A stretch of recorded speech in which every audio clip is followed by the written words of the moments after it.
We're good. All right, welcome. Welcome, everyone.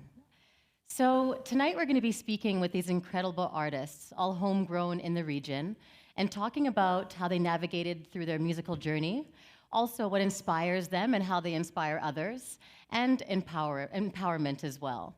So, before I get too deep into everything, I'm going to hand it over and let everyone do a brief introduction on themselves. So, we'll start with you. My name is Hawsawi. I am a singer, songwriter, vocalist. I'm trying to put as many words as I can. And I do music. That's who I am. And if I want to mention something that I've done in the past, in 2015, I've won the X Factor Middle East. Fantastic. Welcome. Hi everyone, my name is Tamtam. I'm actually from Riyadh, so I'm honored to be here. I'm a singer, songwriter, musician as well, and yeah, I'm just happy to be here with all of you. Thank you. Thank you. Yo, is this on? Yo, you hear me? I can't hear myself. Anyways, I'm Yagub. We're sons of Yusuf, my brother Abdulrahman. Sorry, I introduced.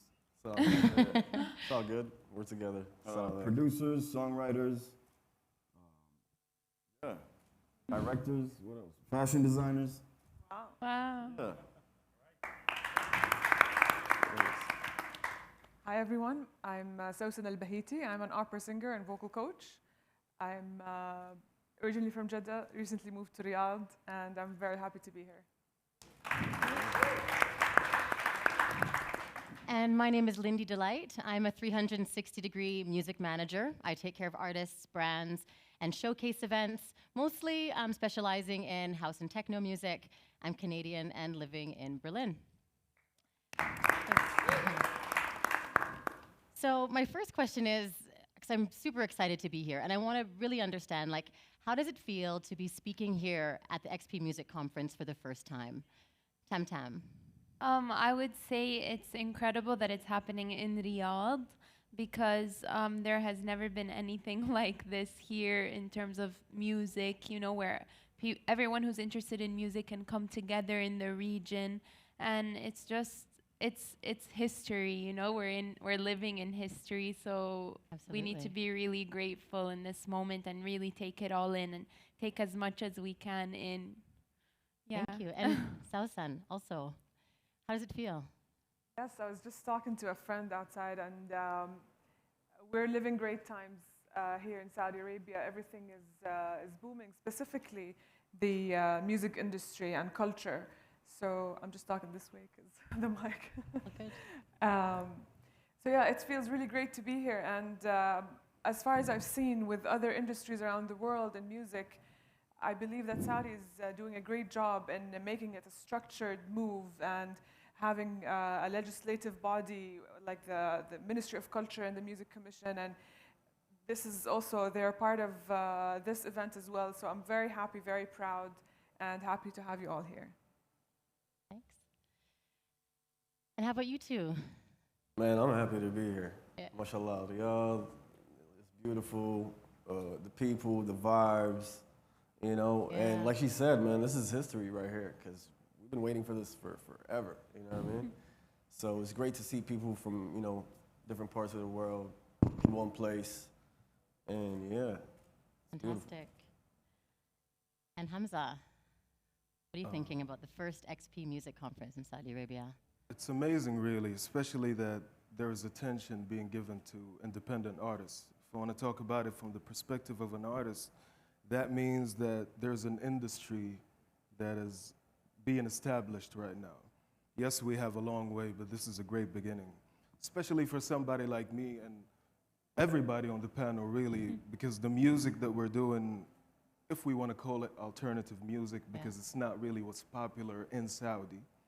So it's really good for me to see that something like that and attention like that is being given to us. Right. So hopefully we can carry it and make it something bigger. Yeah, I feel the same way. I was really grateful to be invited over here and just to be part of this emerging market and being part of history, like you guys have also mentioned. So I'm very grateful to be here in this journey with all of you. Yeah. So I want to take it back to the beginning. So you're young. Like, what inspired you to become an artist? Sawsan, I'll start with you. So for me, I got into I got into music from a very early age, from the age of 6, where I started to play the guitar. And throughout the years, I never imagined that I could take it up as a professional career. I switched into opera in 2008, and then the idea started to come about that I want to do something unique in Saudi Arabia. But then in 2018 was only the time when I thought, yes, I can take this step and switch my career from marketing and advertising into opera and music fully. And of course, what really encouraged me was the shift that happened in the country and how they announced the great support to music and the arts and the artists. So that mainly really helped in taking this step. Yeah. And Abdul and Yaqub, what inspired you both to get involved in as to become artists? I have to say, our father, Yusuf, Yeah. he was a musician, artist. He always told us we could do anything, you know what I mean? You know, just us being kids, you know, when you're a kid, you just have these big dreams, and there's nothing holds you back, you know? You just feel like the world is yours, you know what I mean? Yeah. So we kept that mentality, you know, and we tried to just have fun with it and at the same time make a living out of it, you know? Yeah. And, well, yeah, the culture here in the Middle East and the Gulf, we love the Iran, the Marawis, you know? But we wanted to use that and do something with it, with hip hop and. Amazing. Yeah, alhamdulillah. Because we grew up around that, like you said, being back and forth from Kuwait to like Los Angeles, you know what I mean? So being in the hip hop scene and then being in Kuwait where the Arabic drums and music, Yeah. so it was like natural, you know? Even in school, we'd be like we're in part of the band, you know, we played instruments, kept changing. Yeah. Eventually we sat one day and we're like, yo, Let's do this. let's do this, you Yeah. know? So, yeah. Fantastic. And Tamtam. Yeah, so I loved what you guys said about the child in you, like stayed there, you know, because I feel like that's so important. We when we're young, we have so many dreams and aspirations, and as we get older, we tend to like forget about that, or, you know, people, whatever, like people just tell us like stop dreaming, you know, those kinds of things, and it's so not true, you know. We have to keep dreaming and keep the child within us satisfied, and that's when amazing things happen. So I loved music because when I was a kid, I grew up in Riyadh, so I went to a Saudi school here, and I feel like because I was here, I looked at Western artists because I felt like I really loved how they performed on stage, and I felt they had a lot of freedom when it came to performing, and Right. so I really looked up to artists in the West, and that's how I grew up. I listened to Britney Spears and Spice Girls and like all of those artists, and then so those were my first, like I always loved the idea of performing and being able to express myself with music, and I would write words, but I never thought it could happen.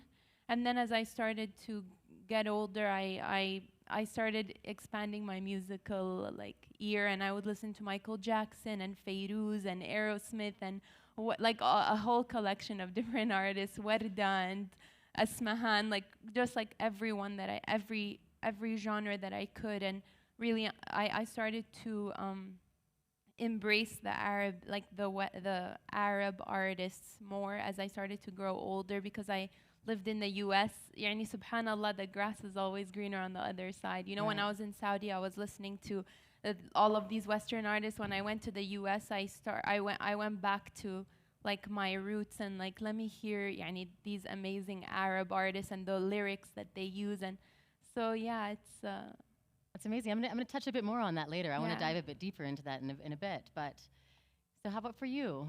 I So re- I what really inspired you to envy- be? Sorry? I really envy Abdurrahman and Yaqub because you actually studied music in your childhood. Not really, man. I haven't studied music, but But was it in We school? were in band class. yeah, like we were kids, yeah, like For like class. Like, a couple of, like for a year maybe or two. I never had that. But I wish I had that in our schools. Like I used to play the saxophone, you know. It had nothing to do with like or anything. But we were just in class trying to discover different like instruments, you know. Yeah, We had being instruments in the connected to. house, so if I see a guitar or anything, or oud, I'll just pick it up and play with it. It So was the just like instruments I never came learned from- it, but it was just like natural, you know what I mean? For me, really, what inspired me, singing and video games were the only things I enjoyed as a kid. Which video games? PlayStation. Okay. That's what I used to play All right. the most. Okay. I don't know if people know Metal Gear here. Who plays video games? You know Metal Gear? Yeah. My brother. I know Metal Gear. Yeah? yeah. All right. So singing and video games, really, that was the only thing that I enjoyed doing as a kid. And it was the only thing that I thought I was good at. But I didn't do it outside of my room, Right. really. It was just me and my cousin. We just record on a cassette tape recorder, and that's it. And as a kid, I don't remember really having dreams of being on stage. That Right. was so far from me. Yeah, so you just did more doing it for fun as a Yeah, creative I outlet was with your family. I was just doing it for fun, and Yeah. I felt like I was following the blueprint of what I should be doing Okay, amongst the people that I know and the people that I grew up with. right. And even the opportunity that came to me to go on stage the first time, it was by chance. Because aside from video games and singing, I like dancing as well. Okay. So there was a show that was happening in my hometown, Jeddah, where this artist wanted dancers, background dancers with him. And I was like, I'm gonna do that. Yeah. And he was the star of the show. He was supposed What to kind of be the music was star. it? It was pop music. It's pop music? Yeah, Okay. yeah. It was a very small show. It was Yeah. gonna be the first time for me to go on stage. And one time when we were rehearsing and all of that, we took a break, and I was singing by myself. Then he heard me. He's like, "You sound really nice. Yeah. I got 5 minutes on stage that I don't know what to do with. Yeah. Would you like to come on and sing?" I Oh, was nice. like, "For sure." Yeah. I didn't do background dancing for him. I was like, I'm an artist now. I'm Yeah. gonna go on stage and sing. You're right now. hooked. And that was the first time for me, Amazing. 2008. And it was at that moment that I started dreaming. Because I saw that I can actually go on stage and I can actually do this. Right. So what else can I do? Yeah. That was the moment that inspired me. But as a kid, I did not see this happening for me at all. Incredible. And I'm also really curious what your family thought about this, especially since we're in a part of the world where it wasn't so common or accepted. Tamtam, I'll start with you. What did your parents or your family think about you wanting to get into the music industry? They didn't take me seriously at all. They were like, "Oh yeah, you're going through a phase, yeah, and keep dreaming. It's okay. Like, just it's a hobby. That's their favorite word, you know. Like it's a hobby. It's just a hobby, and you'll have your real job where you're making money. But this can be your hobby, you know. Like It will it's pass. fine. Yeah, it'll pass. And then they saw that I kept pursuing it. Like I studied economics in college so that I could do music. You know, I graduated with an economics degree, and I was like, this is my degree. Now I'm gonna do what I really love. And they were like, okay, try it for a year, see what happens. You know, so I feel like they started to take me seriously when they realized how much I took it seriously. Like I mean, I just kept going. I just kept finding my way. I met producers and I worked with them, and I met writers and I worked with them, and I just didn't stop. And then they realized, like, oh, okay, like you really, really love this, like. Yeah. And then it's hard for them to say no because your parents want you to be happy. You know? Absolutely. Yeah. And Abdul and Yaqub, both of you, you know, what did your parents say? What did your family say? They supportive? Yeah, definitely. Yeah? Oh yeah. Like I said, my dad loves music. Yeah. Yeah, we were always around studios and stuff. Yeah. At a young age, I didn't know what the studio was, but looking at the board and all these buttons, I was like, yo, this is what I want to do. Exactly. I will know this. Yeah. Yeah. But yeah, they're supportive, alhamdulillah. I mean, Great. Very blessed. And Sawsan, how about you? Were your parents quite supportive, and how did you navigate through talking about becoming an artist? It was tough in the beginning. Yeah? So as I said, I grew up playing the guitar, and it was always the highlight of any family gathering. Yeah. But then when I switched into opera and I had my first performance when I was doing my undergrad studies, I studied in the American University in Sharjah. Yeah. So I was away from my parents. So I got the first call. They'd be like, do not take it outside of university. They were very protective of me, and Really? they were really afraid that I'd get into this industry. And especially at that time, it wasn't really something supported in Saudi. Yeah. So even when things shifted here, they still had a difficult time feeling safe for me, that I would navigate through this. But it really helped that I had a vision and a plan for my career as an artist, not just as a singer, but also as a vocal coach. Mm-hmm. So when they saw that I'm driven by a good set of values in this career, that really helped them in easing. Yeah. And now they're basically my biggest supporters. I'm sure they'd be in the front row for all of your shows. Yeah, amazing. And I'm sure that you, with your drive and your ambition, that you were just like, I'm gonna do this. Did you have any pushback from your family, or No, nobody no? knew. Yeah. Nobody knew. Nobody knew. Nobody knew. Oh, you what I kept it was hidden for a doing. while. Because I didn't know their Yeah. reaction. I didn't Okay. know what their reaction would be. Okay. They knew when I won the X Factor. Right. That's when they Really? So it took that long? Yes, they did not know. Most of my family did not know. Where did you that. tell them you were going? I didn't have to say it. No? Okay. Well, at that point, I was living by myself. Like Okay. I'm talking about my extended Yeah, family. yeah. My mother passed away in 2009, Sorry. but she passed away right after she saw my first performance ever. That performance that I was talking to you about in Okay, 2008. yeah, yeah. I showed her the video, and she was smiling the whole time, and she told me, So "This is nice. nice. Yeah, you sound really good." Yeah. That's one. My father, I didn't tell him anything No. because I just didn't know what he would think. You know, Right. he's very conservative. Yeah. But I remember after I won the X Factor, I was like, I think it's about time to tell my dad. Yeah. I Might think as I should well. tell him. Yeah. And how did you tell him? Did you just show him the episode, or? And no, my father is not a TV guy. He's very old school. He just Okay. listens to the radio. All right. So I went to visit him. Yeah. He lives in another city. He used to live in another city. He passed away as well two years ago, a year ago. So I sat with him, and I was like, okay, I spent 3 days with him now. I think it's about time to mention Right. that I'm an artist. So I told him, Dad, I need to tell you something. He's like, what? I was like, I'm an artist. This is my career. I'm a singer. He's like, I know. I did not expect that at all. Really? Yeah, I Yeah. played all the scenarios that are going to happen with that conversation with my father.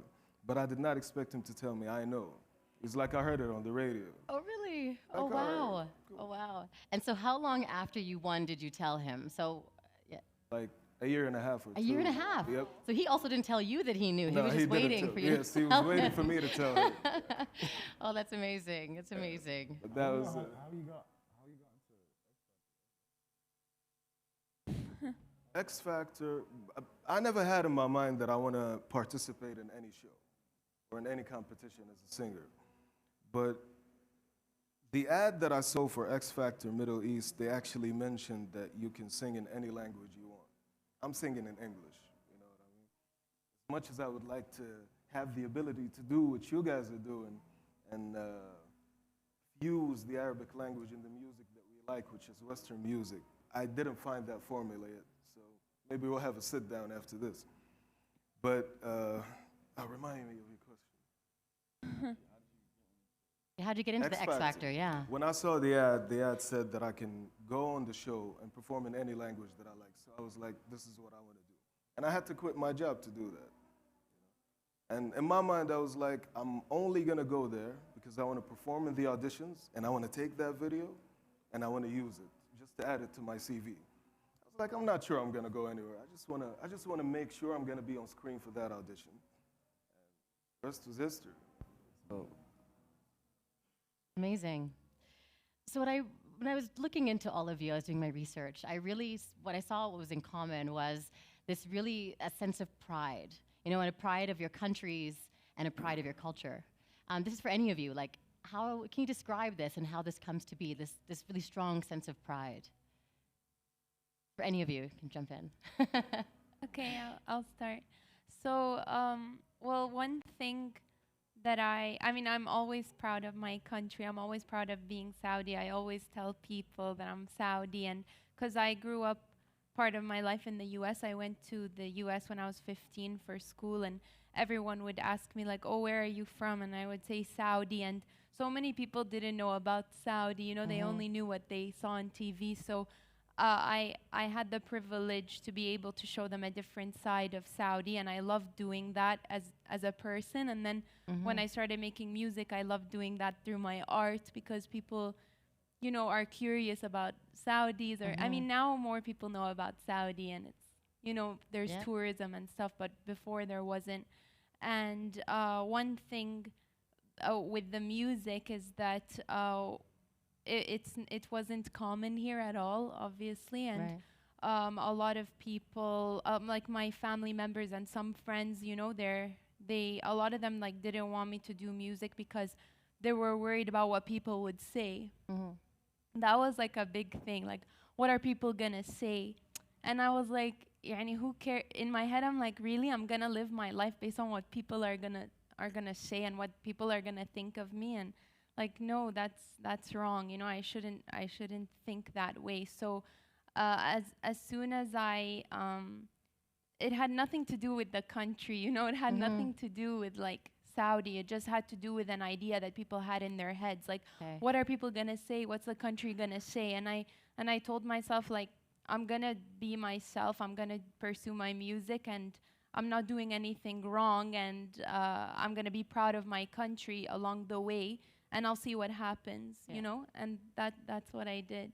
So and nothing happened. So I think the biggest thing that was stopping me was myself, because I was like, oh, like, you know, when you realize that you're the only one stopping yourself, no one else can. You control your own, like, future destiny. Yeah. You don't want to say destiny? Oh, I forgot the word. I'm better at singing on stage than speaking on stage. And so, with sense of Yusuf, you know, how important is it for you both to incorporate, you know, elements and sounds of your culture into your music? Very important. Yeah. I mean, like what she said, like, honestly. Yeah. Yeah, we've been through that We've been a through lot. that too, man. Like every time, wherever we go, like Vancouver, LA, or anywhere, Yeah. people were like, oh, what do you guys do? You guys are this and that, Muslims, or, oh, you know what I mean? So we had to talk to people. That was our, like, life. Yeah. With music, that's all we do. That's what we do it for, honestly. Right. And like you said, if you're doing something good with it, Yeah. and you're trying to help, I mean, do something for the people, and with good intentions, with good, you know, plans and stuff like that. Leads in the right It place. works. Yeah. And Sawsan, how about you? I know you do your opera singing. Is there a way to incorporate your culture in the music that you're performing and producing and singing? And At first, I didn't think about it. When I started to train as an opera singer, I didn't think that I would need to incorporate the culture into it. But then it sort of came to me by itself after I discovered I was probably the only Saudi opera singer out there. So I automatically started to represent my country, being an artist. And then I realized the main thing stopping, or the main obstacle for opera being known or gain popularity here in Saudi is the language.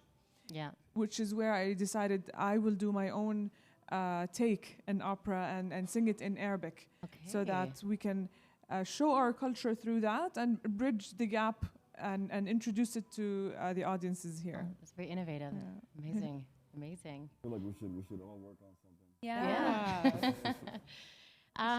So Tamtam, you know, I'm gonna go a little bit deeper with you because one of your tracks, Ismak, did I pronounce that properly? Yeah. Yeah. So this is a song that you say that you sing in a Syrian accent because your grandfather is from Syria. Yeah. Can you tell us a little more about that and why you take this approach in this track and album? Yeah. So actually, when I was in the studio recording Ismak, we knew, like, I wanted to incorporate like Arabic instrumentals and Arabic vibes into the track. And when I got on the mic, I was like I was putting ideas together, and I kept like thinking in English, and like the ideas sucked, you know, like it was bad. And then Mo, who was with me, he's my manager and creative director, and he was like, "Why don't you try in Arabic?" So I switched brains a bit, and I started to think in Arabic, and then like the lyrics just came, you know, like it just happened, and the melody was amazing when I thought of it in Arabic. So it worked out, and that's when I wrote the chorus of the song, which it just automatically came to me in a Syrian accent, and then I already had like melodies for the verses, which was in English, and the introduction of the song is in a Saudi accent, and it's actually the rhythm of the arda, which is a traditional Saudi like dance and tribal dance that they do before a war or to celebrate like, a victory. So we used that melody, and we changed. My friend helped me with the lyrics, and I sing it in a Saudi accent.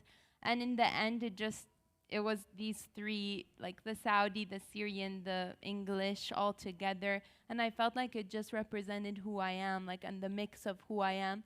And a lot of people, you know, they told me like, "Oh, you should have sung it in a Saudi accent. Like you could have switched it to Saudi." And I could have, you know, but I mean, it represented who I am, you know. Like at home when I speak to my mom, I speak in a Syrian accent, not in a Saudi accent. Okay. You know, so yeah. And tell me about the dancers in the video, the music video. Can you tell me about that? Because they were all dressed in traditional. Can you tell us? Yeah. So my friend Latifa bin Saad, she's a stylist, and she helped me with the styling of the whole video, and it was just really cool. Like I mean, we just wanted to bring that aesthetic to life, like Arabian, like women, and yeah, it was cool. We didn't want to like dance really, like we just wanted to move. And It's really beautiful. Thank Really you. beautiful. The piano. And so, quite a few of you here have quite a connection to North America. And I wanted to ask how important it is, or how important it is that you feel to make that connection, and what kind of challenges you had making that bridge between this part of the world and North America. And I'll start with you two, Abdul and Yaqub. I was also looking, and I at one of your albums, I think it's called Shake the World, and you worked with Talib Kweli. Yeah, how did that come about? I mean, honestly, we've been doing this forever, man. Yeah. Like, it's not like, you know what I mean? Like way before YouTube and Instagram and all that. Back then, we had to travel to meet one person, and you know what I mean, or write something or produce something. Like it wasn't easy. And people think, you know, oh, they're Kuwaiti, they're Khaliji, they got money. Nah, bro. No, it's not like that. We worked, we hustled, we put in hours and years, and bro, no joke. Like, and you know, we ended up meeting, you know, our partner Mike Shav, who works with Erykah Badu. We ended up meeting Erykah Badu. We ended up meeting Talib Kweli. Come here and meet Hamza. You know what I mean? It's just, that's our lifestyle, you know what I mean? And like she said, man, it was always, something was missing, like our culture. We love our culture. Yeah. And we're like, yo, we gotta do something with this. Hip hop is, you know, #1 genre, one of the top genres in the world. Yeah. And we got inspired by that, because back then, we go on the street, everyone's freestyling. You have to say something. Yeah. And I was like, damn, I gotta spit something, Yeah. you know? That's when we started writing and this and that. But Yeah. man, it's just Talib Kweli, you guys. Yeah, that's big. Talib Kweli, I mean, he's one of our favorite MCs, you know, growing up. So when we did Shake the World, we're like, yo, like, we really did it because, you know, we wanted to touch on like the golden age, the Islamic golden age, and like, you know, put that out, you know. And then for features, we brought Talib Kweli, Jay Electronica, who's also like our top 5 that are alive, you know? Top 5 for everybody. Sahai the Prince, Terrace Martin, who produced Kendrick Lamar's album. Muhsina, multi-Grammy Award winner. shake the world. Like the album Shake the World, it means like, teach the world. Or let's do it in Yeah. our culture. You know Yeah, what I mean? Shake the world. That's how. Can I ask the guys a question? You should join me as a Was it- moderator. Just joking. Was it a lot of investment to create that project? Oh, Talib was down, man. Like, J Electronica loves what we do. You know, he's like, yo, I'm with you guys. I want to do this song. You know, he heard a few songs, and he's like, I want to get on this one, Diving for Pearls. So it was mostly, I mean, we did invest a lot, you know. Oh, yeah. Time, money, right. Everything we made. We built our own studio. And what's it called? Like investing, we invested, like we opened a shop, we opened a restaurant, cafe, we sell merch. You know what I mean? We invested in ourselves, you know? And we're not doing it for the money or the numbers or any of that. We're just doing it for the love, The love, and yeah. for the people. Yeah. You know? Mm-hmm. That's it. Yeah, amazing. So beautiful. I got chills. Yeah. And Hamza, what about you? You know, when I listen to your music, it's R&B, you know, Yes. and it's very closely connected, of course, I think, to the North American sound. What gravitated you? What connected you with this style of music? And by the Honestly- way, your song "Frame of Mind," I think is super beautiful. Yeah? Yeah. Thank you. Yeah. If you watched my performance last night, I performed it. Okay. No, I wasn't here. Maybe another I time. rested before today. I mean, honestly, I wouldn't even know where that music came from. Yeah. When I was growing up, I was listening to Michael Jackson and Prince Me too. because the music was there. Yeah. My mom loved listening to Prince. My cousins and all my elder cousins like to listen to Michael Jackson, and they love to dance like Michael Jackson. And that's the kind of music that I grew up listening to.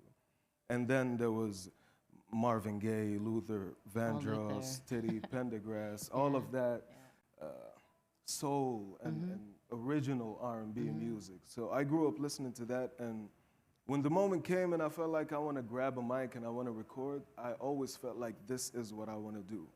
I truly do believe that it's very bold from everybody in the panel to actually think about, let me take my culture Yeah. and let me embed it in the music and I'm going to make it work. Right. I truly admire that. I think it's a bold move. I haven't done that yet. This is part of your But I'm soul, thinking though. about You it. know. Yeah, It's, yeah. But I like to think that what I put in my music, I have lived here my whole life. I have lived in Saudi Arabia my whole life. I grew up here. I studied here. All the knowledge that I have, I gained from here. My personality was built from this place. So if it's not heard sonically, the person that's performing that is the Saudi essence. Yeah. So this is the way that I see it. Amazing. So I want to talk a bit about empowerment, and as you become more successful in your careers, how do you empower the next generation? And Sawsan, I'll start with you. How do you empower? Well, being a vocal coach was this was mainly one of the reasons why I wanted to become a vocal coach, Yeah. to empower the next generation of singers, and of course spread the awareness and the importance of vocal coaching. So whenever someone would come up to me and they want to take singing as a career, I'd really give them the knowledge, the experience, the guidance, what they need to do, how they should go about it. So vocal coaching is not just improving your voice as a singer, it also improves your performance on stage. And they get to know a lot about singing and becoming an artist. And that way really helped me and paved the way into empowering the next generation. Amazing. And Tamtam, for you as well. I know that some of the music that you make, for example, We've Got Wings and Gender Game. This really, the whole premise about it is empowering women and bringing to light some of the issues that we go through. Tell me a little bit more about these projects and what you want to do in the future with that. Yeah, so I wrote Gender Game because actually I had a music video for my song Little Girl, which was my first song ever. And my dad was like, "What's YouTube?" And I said, "Oh, it's like a platform online." And he said, "Oh, so who can see this video if you put it up?" And I said, "Anyone can see it, the world can see it." And he was like, No, like you can't show your face to the world and you can't share your name. So I changed my name to Tamtam, like I didn't use my real name. And I still released the video, but it was blurry, my music video for Little Girl. And after that encounter, I wrote Gender Game. Like literally after that phone call, like 2 minutes later, I wrote I won't share my face, I won't share my name in this gender game. If I say my name or I show my face, I should be ashamed. Because I felt that because I was a woman, you know, I cared about what my dad, I don't know, I had to ask my dad, like, oh, Baba, can I release this song on YouTube, you know? Yeah. And I felt like if I was a guy, a Saudi guy, I wouldn't care. Like, I wouldn't even ask my dad. I'd just be like, yo, I'm gonna put this song out and whatever, you know? My dad probably wouldn't care, you know? Yeah. So I just felt that, like, I really felt that deeply, and I felt like, wow, I mean, why as a woman do I have to, like, feel this emotion, and, like, do I have to go through this? And I just wanted to express myself, and it was crazy because in the music video, it's a bunch of women from all over the world, all ages, all races, all, like, literally, like, Americans, like, from all over the world, like, not just Saudis, and every single one of them related to the song. And that spoke so much to me, because I was like, wow, like, I wrote this as a Saudi woman based on my experiences, but really, like, this touched so many other women. Yeah, I'm sure it must have been really overwhelming, even getting all of the feedback from some of your fans for the track. No, it was amazing. That song changed my life too. Amazing. Thank you for that. And I'm going to leave this last question before we go into a Q&A, so think about what questions you'll be asking these artists. So, you know, where do you see the future of Saudi Arabia from the artist's perspective? Oh, no, you got to come back to me with Yeah? that.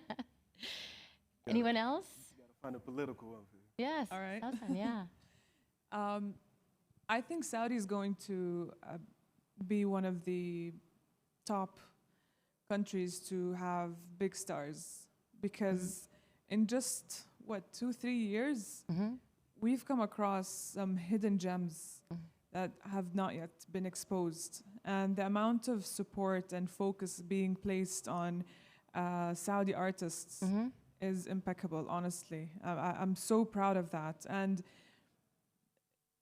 keep in mind, these hidden gems have been training themselves out of just practical knowledge and experience around, and asking some friends or looking at YouTube. And we have some of the really nice hidden gems around here, by the way. So yeah, I think in a few years, not too long from now, we're going to be some of the top. We're going to have some of the top artists around the world. Looking forward. Hamza, enough time to think about that?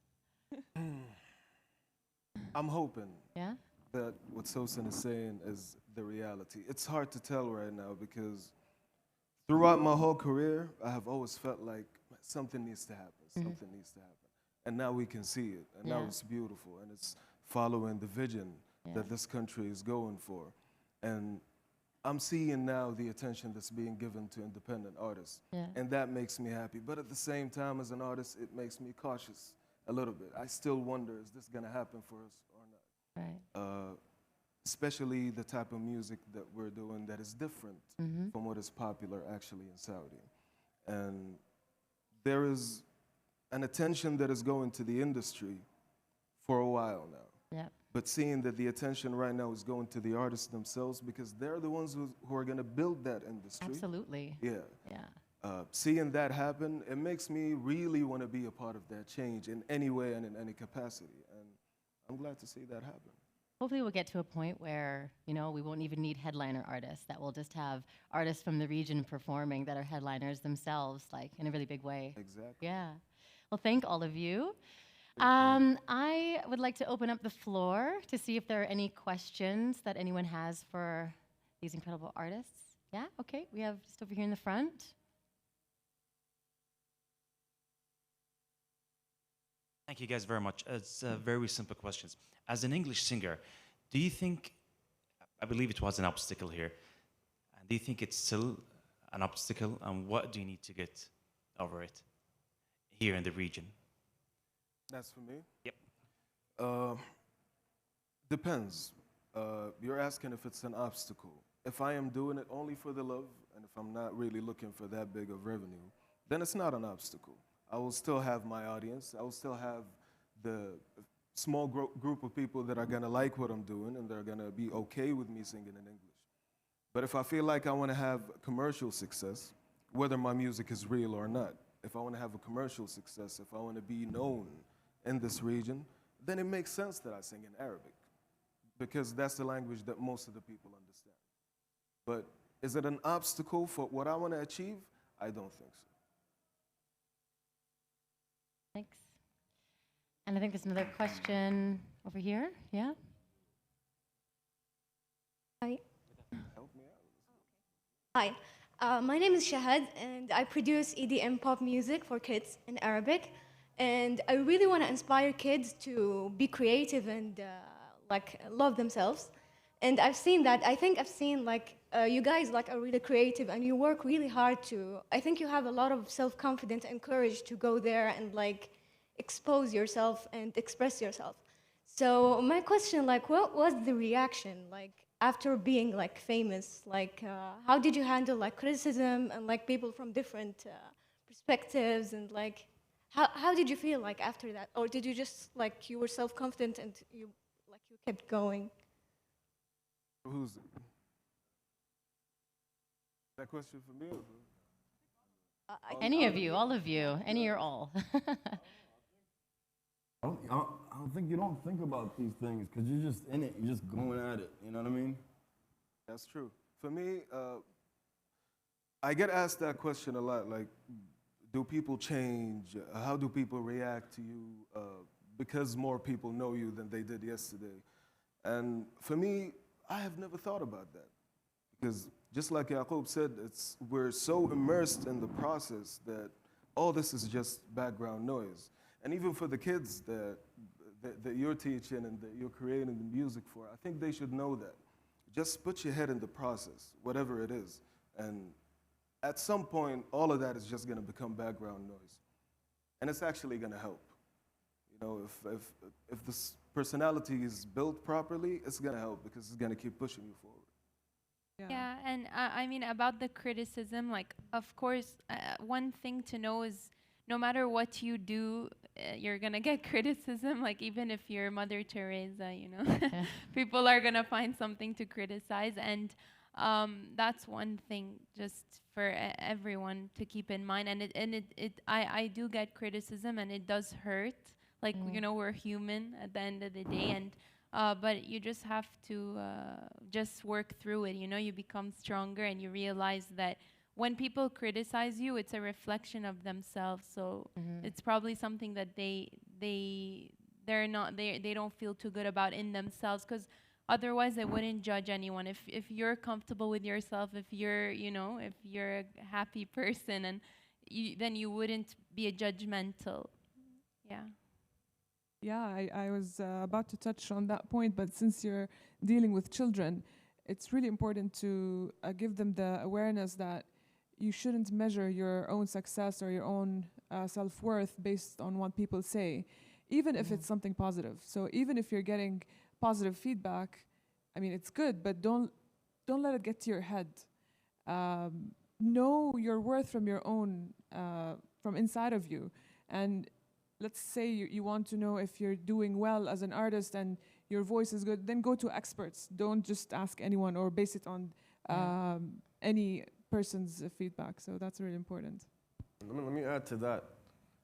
Like when we started, like the genre that we're doing right now, at the time, it wasn't like, you wouldn't see it on TV, you wouldn't see like shows.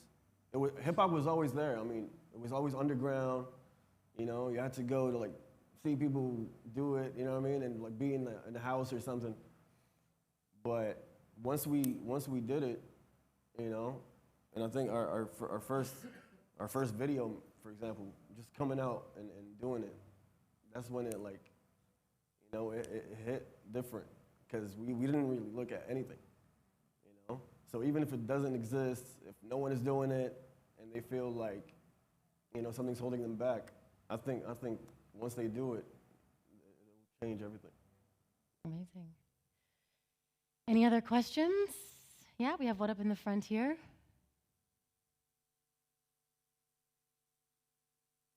Assalamu alaikum. My name is Rakan and I'm an artist. Actually, from being an artist, I know that the process that you're taking is very long and it's very hard. You're taking it on your own, everything, writing the songs, making the melodies, sometimes looking for a sound engineer, sometimes looking for the right formula for the vocal chain and for the lyrics and for the melodies, and sometimes finding a lot of artists to gather them together to make a song or to make something out of it. How can you guys help other people to do that in different way and to show the country or to show the youth people what they are going to gain out of it, and even if it was as a hobby in the same time, but how to focus in making your hobby makes you some money and make you some impact and make you some good stuff that you can do. That's it. Good question. For me, I remember one time I went to Las Vegas for a writing camp. And that was an interesting concept to me because we spent 4 days, locked ourselves in, didn't leave the place, and all we did was just produce, write music, and record.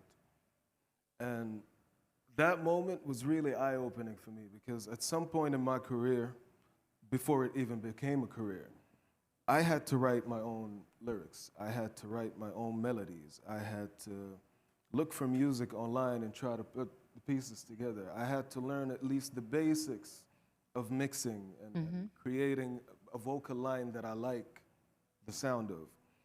But when we did this writing camp in Vegas, everybody had their job.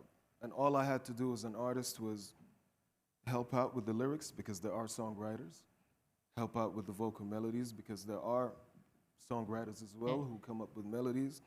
And then I realized that this is something that we need to bring back here as well. With a lot of these changes happening, with a lot of attention being put into music, I truly do feel like we need something like a writing camp, which we actually started doing in my city, Jeddah. Thank you for mentioning it, Rakan, because me and Rakan actually did the first writing camp in Jeddah a couple of months ago, where we brought in different producers, different songwriters, and different instrumentalists and all of that. And we just sat down in the studio for 12 hours. We just said, we're going to come up with something. No matter what it is, we're just going to sit here, and we're going to create something, and there is no bad idea. And it really helped us a lot because we saw the potential in the producers. A lot of these producers did not work with other people, and different musicians really learned how to work in the studio and how to work with other people. So I think the first portion of your question, I see its answer in this writing camp that we were doing. Hope we can expand on that and grow and develop this. Hopefully it could become part of something as amazing as XP Music. Anyone else have anything to add to this question? I just think it's our role as pioneers in the field in this part of the world. We will have a huge role in paving the way for the next generation, bringing in the expertise or guiding or like what Hamza did, the writing camp, introducing this idea, people who are opening up studios, who are doing workshops. This is all making it easier for the next generation where we had to go and do it from scratch. Great. That's the dream, to be honest. Like, now that we're at this point of our career, it feels like we've been through all that just so we can start what you're talking about. Now it's like, now it feels like this is what we're supposed to be doing. You know what I mean? And so what you're doing is like the ultimate dream. Also, the sister over there, like that's the way to go, man. Keep going. Fantastic. And by the way, I just want to add, like right now, you're in a time where like internet, you're connected the whole world. You have social media, YouTube, you know what I mean? And to add to what I was telling the sister, like about our first video, we're like, yo, like who's gonna make our video? You know? We know a guy with a camera, so we hit him up. We're like, yo, can we use your camera? And he came. And we shot our first video that went viral, you know what I mean? So you gotta learn, Yaqub learned how to edit the video. We never studied it, you know? We learn, I mean, it's just a process. And if you love what you do and you're doing what you love, you're just gonna keep going. You know what I mean? One more thing, I don't know, because you guys live here, mashallah, you're from here. You're not seeing what we're seeing, bro. Like, mashallah, I know this is the best place in the world. To me, I've always said, like, this side of the world is the best place to me. Yeah. I just love I love everything about it. And now seeing the people and seeing the underground scene, seeing just everything about this place, mashallah. You gotta visit more. Give yourself a round of We applause. will. Have you here. Well, thank you, everyone. I really think that your stories are inspiring and what you're doing, and also for the future, really great. So I appreciate you taking the time to share. Thank you, Linda. Thanks. And thanks all of you. Thank you.